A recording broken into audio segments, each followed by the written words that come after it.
नमस्कार दोस्तों, आशा करता हूँ आप सब अच्छे होंगे। मैं आपको अपने यूट्यूब चैनल लेखपाल डायरी पर एक बार फिर स्वागत करता हूँ। साथियों, आज जिस इंपॉर्टेंट टॉपिक के ऊपर आप वीडियो बनाने जा रहे हैं उसमें आप देखेंगे जो लेखपाल का नया विज्ञापन है, जो कि आपका 6994 पदों पर है, 8994 पदों पर है। उसके बारे में ये पूरा डिटेल वीडियो होगा। दोस्तों, क्या सिलेबस होने वाला है, कब से कम फॉर्म भरने वाला है, और दोस्तों जो एक इम्पॉर्टेंट पॉइंट यहाँ पर बहुत बड़ी गलती की गई है विज्ञापन में, उसके बारे में मैं आपको बताऊंगा। साथियों, ऐसा भी हो सकता है कि शायद ये विज्ञापन वापस भी किया जा सके, क्योंकि ये छोटी मोटी गलती उन्होंने विज्ञापन में नहीं की है। पता नहीं अब किस प्रकार की एरर की गई है। तो ये तो मैं पूरा वीडियो बताऊंगा, आप देखिएगा पूरा वीडियो, उसी में मैं आपको पूरा डिटेल से बताऊंगा।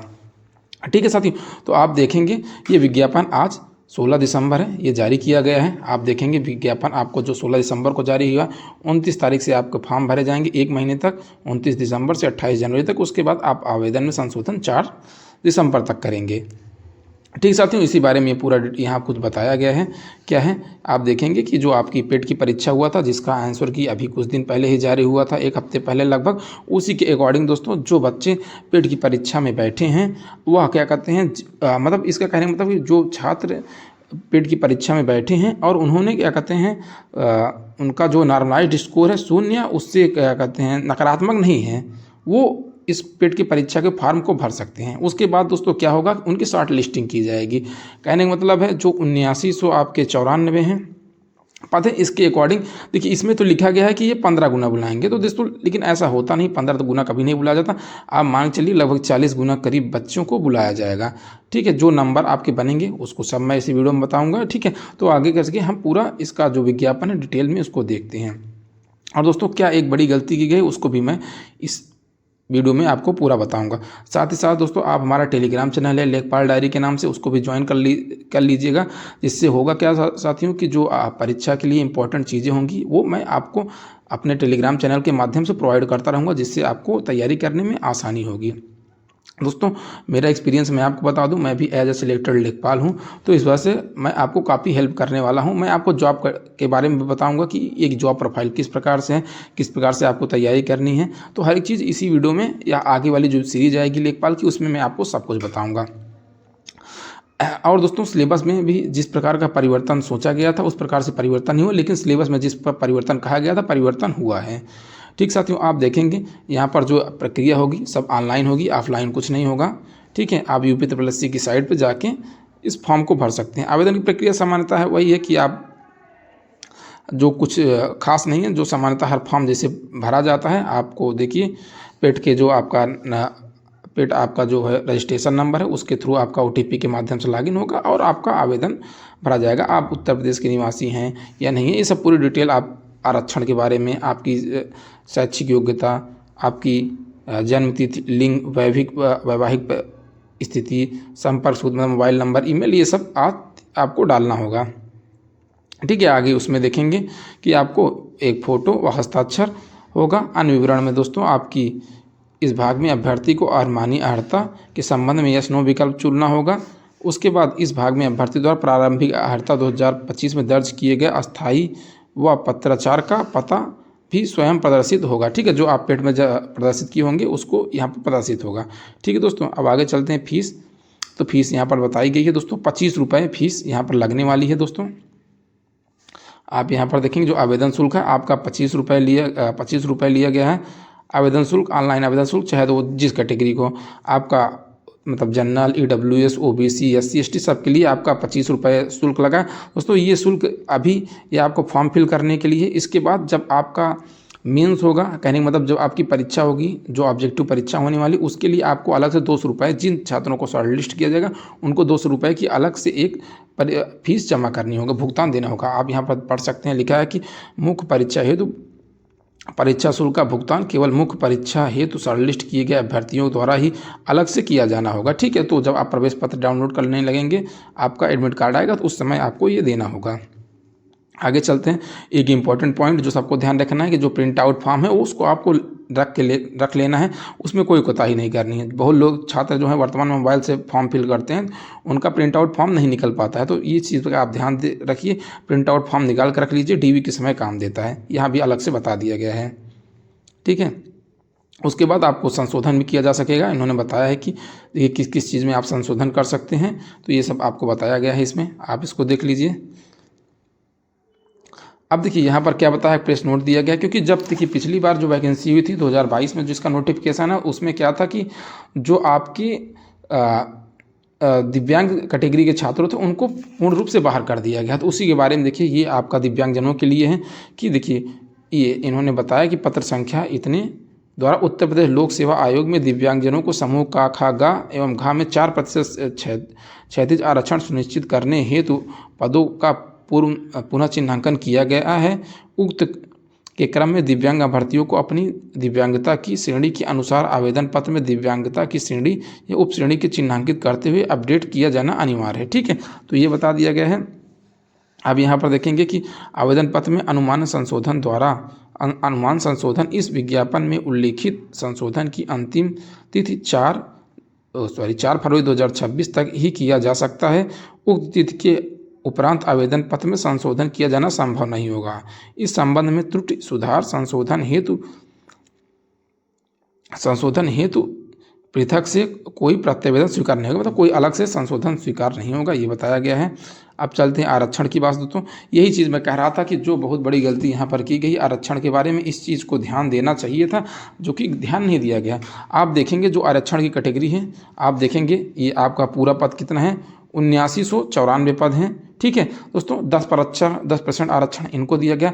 जबकि आप देखिए कि अन्य पिछड़ा वर्ग को आपका जो आरक्षण वो 27% है। 27% का मतलब है दोस्तों, ये आपका लगभग 21, लगभग ये आपका 2100 को अराउंड लगभग संख्या आनी चाहिए थी, जबकि आपका 1441 पदों पर ही ओबीसी को इन्होंने आरक्षण प्रदान किया गया, जो लगभग आपके मानिए कि 18% के अराउंड लगभग आने वाला है, जो कि एक बहुत बड़ी गलती है, ब्लंडर है, जिस वजह से होगा क्या कि इस पे यदि केस किया जाएगा तो ये जो आपका नोटिफिकेशन है इसको वापस भी किया जा सकता है। ये ब्लंडर नहीं करना चाहिए था, क्योंकि जब इन्होंने सब कुछ, जैसा होता है ना कि कहने के बाद अगर मैं शब्द प्रयोग करूँ कि जैसे विज्ञापन देने की इच्छा नहीं, तो इस प्रकार से गलत विज्ञापन बना के दे दिया जाएगा। अब उसके बाद कोर्ट में चला जाएगा तो कह देंगे कुछ, उसके बाद भाई इनको विज्ञापन वापस करके सुधारने में भी आप समझ लीजिए कि बहुत समय लग जाता है। ऐसा नहीं, पिछले 1-1.5 साल से लेखपाल की वैकेंसी आ रही, इतने ही पदों पर लगभग 1 साल हो गया कि पिछले नवंबर दिसंबर से है कि लगभग 8000 पदों पर डिमांड ड्राफ्ट है, क्या कहते हैं, राजस्व परिषद के पास, उन्होंने यूपी त्रिपक्षी को भेज दिया गया। आते आते 1 साल लग गई है दोस्तों, क्योंकि उसके आने के बाद भी इतनी बड़ी ब्लंडर करेंगे तो ये सीधी सी बात है, जो प्रतियोगी छात्र हैं उनके साथ एक बार समझिए कि धोखा किया जा रहा है। तो देखिए इस पर भी बड़ा विवाद होने वाला है आरक्षण को लेके भी। आगे चलते हैं दोस्तों, ये आपका अन्य प्रकार का आरक्षण है, आरक्षण का प्रावधान है दोस्तों, इसमें बता दिया गया। आगे हम देखिए आपकी जो शैक्षणिक योग्यता है, देखिए आपकी जो अर्हता है वो आपको बताइए, जैसे पूर्व में था कि इंटरमीडिएट पास होना चाहिए, तो वर्तमान में भी इंटरमीडिएट ही शैक्षणिक योग्यता में किसी भी प्रकार का परिवर्तन नहीं किया गया, जो कि डिमांड काफ़ी दिनों से थी कि उसका आरक्षण जो इनकी योग्यता है इसको इंटरमीडिएट से बढ़ा के ग्रेजुएशन कर दी चाहिए थी, लेकिन ऐसा कुछ नहीं हुआ है। बाकी जो एज है 18 से 40 वर्ष, जैसे पूर्व की भांति है। चयन का आधार भी दोस्तों सामान्य है कि चयन के आधार में जो आपकी परीक्षा होगी, मेंस परीक्षा होगी, उसी के आधार पर सबका चयन किया जाएगा और इसमें कोई परिवर्तन नहीं है। आगे चलते हैं, मुख्य बात है दोस्तों पाठ्यक्रम की। ये परीक्षा आपकी 100 अंकों की परीक्षा होने वाली है। पूर्व में भी 100 अंक होते थे, वर्तमान में 100 अंक होते थे। निगेटिव मार्किंग दोस्तों, निगेटिव मार्किंग 25%, मानी 1/4 पूर्व में भी होती थी, वर्तमान में भी पूर्व है। लेकिन जो इसका सिलेबस था, इसके पहले क्या होता था, 25 नंबर आपका ग्रामीण परिवेश, 25 नंबर हिंदी, 25 नंबर आपकी मैथमेटिक्स और 25 नंबर आपका जीएस के बारे में पूछा जाता था। वर्तमान में यूपी त्रिपक्षी द्वारा सभी के सिलेबस में परिवर्तन किए गए, उसी के अकॉर्डिंग इसके भी सिलेबस में परिवर्तन किया गया। लेकिन साथियों एक अच्छी चीज़ जो इसके सिलेबस में परिवर्तन में की गई है कि सिलेबस में जो परिवर्तन किया गया है, आप देखेंगे ये परिवर्तन लेखपाल की परीक्षा की भांति नहीं किया गया। कहने का ये सेंस है कि इसके पहले जो परिवर्तन किए थे, चाहे वन दरोगा की परीक्षा हो या आपकी वीपीओ की हो या कोई स्पेशल जो परीक्षाएं यूपी त्रिपक्षी कराता है, सब में क्या करता था, 65% जो नंबर थे साथियों जो 65% अंक होते थे, इसके पहले क्या होता था कि 65% अंक जो होते थे वो स्पेसिफिक कर देता था, मतलब जिस चीज़ की परीक्षा है उस पे स्पेसिफिक कर देता था 65% अंक। उसके बाद आपके जो 35% अंक बचे उसमें से आपके 35% अंक कंप्यूटर और आपके यूपी स्पेशल, मतलब 15 नंबर कंप्यूटर और 20 नंबर आपके यूपी स्पेशल से हो जाते थे। इस प्रकार से ये परीक्षाएं होती थी।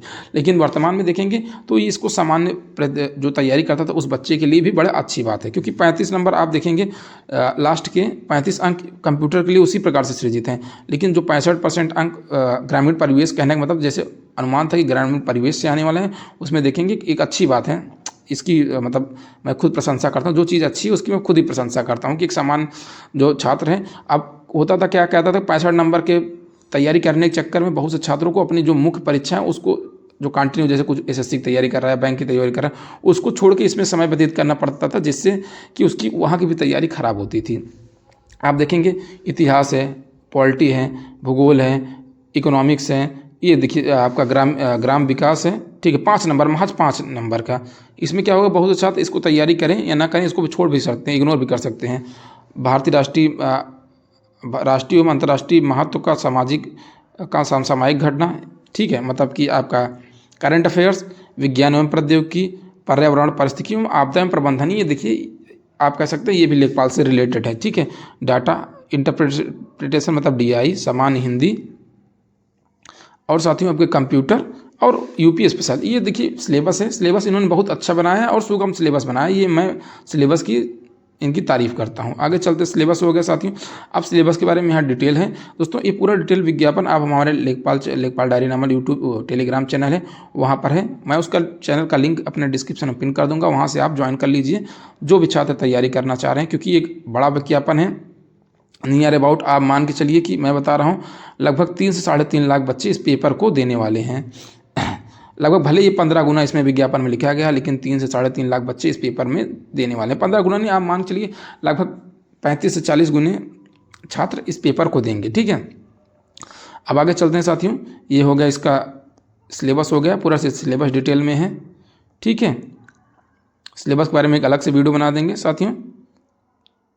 अब इसके बाद देखते हैं इसमें अगर कुछ इंपॉर्टेंट चीज़ें होंगी तो मैं आपको बता दूंगा, ठीक है। कुछ देखिए जो एक सर्विसमैन है या कुछ जिनको आय में छूट चाहिए तो उसके बारे में थोड़ा कुछ महत्वपूर्ण है, बाकी इसमें कुछ अलग नहीं। जो इन्होंने एक ब्लंडर की गई है आरक्षण को लेके, उस चीज़ का ध्यान देना चाहिए था, बाकी इतनी बड़ी ब्लंडर इस स्तर पे इनको नहीं करनी चाहिए था। साथियों ये था मेरा पूरा वीडियो, ठीक है। नोटिफिकेशन संबंध में, इस संबंध में दोस्तों आप हमारे टेलीग्राम चैनल और यूट्यूब चैनल को सब्सक्राइब करके रखिए। आपको लेखपाल सीरीज से संबंधित एक अच्छा खासा मैं आपको बताऊंगा किस प्रकार से तैयारी करनी है। आप कहेंगे तो जो लेखपाल परीक्षा 2022 वाले में बैठे थे, टॉप किए थे, उन सबका इंटरव्यू भी आप मेरे चैनल पर देखने को मिलेगा आगामी समय में, और सिलेबस से संबंधित हर एक डाउट आपका क्लियर करूंगा। लेखपाल जॉब कैसी होती है, सैलरी क्या होती है इनकी, किस प्रकार से काम करना पड़ता है, क्या क्या भ्रांतियाँ हैं लेखपाल पद के बारे में, ये सब कुछ आपको डिटेल से A to Z मैं आपको बताऊंगा। तो साथियों अगर जानकारी आपको अच्छी लगे तो चैनल को लाइक शेयर सब्सक्राइब जरूर कर दीजिएगा, और अपने साथियों को भी जो तैयारी कर रहे हैं उनको भी शेयर कर दीजिएगा, जिससे वो चैनल को ज्वाइन कर लें, ठीक साथियों। तो thank you watching for my video.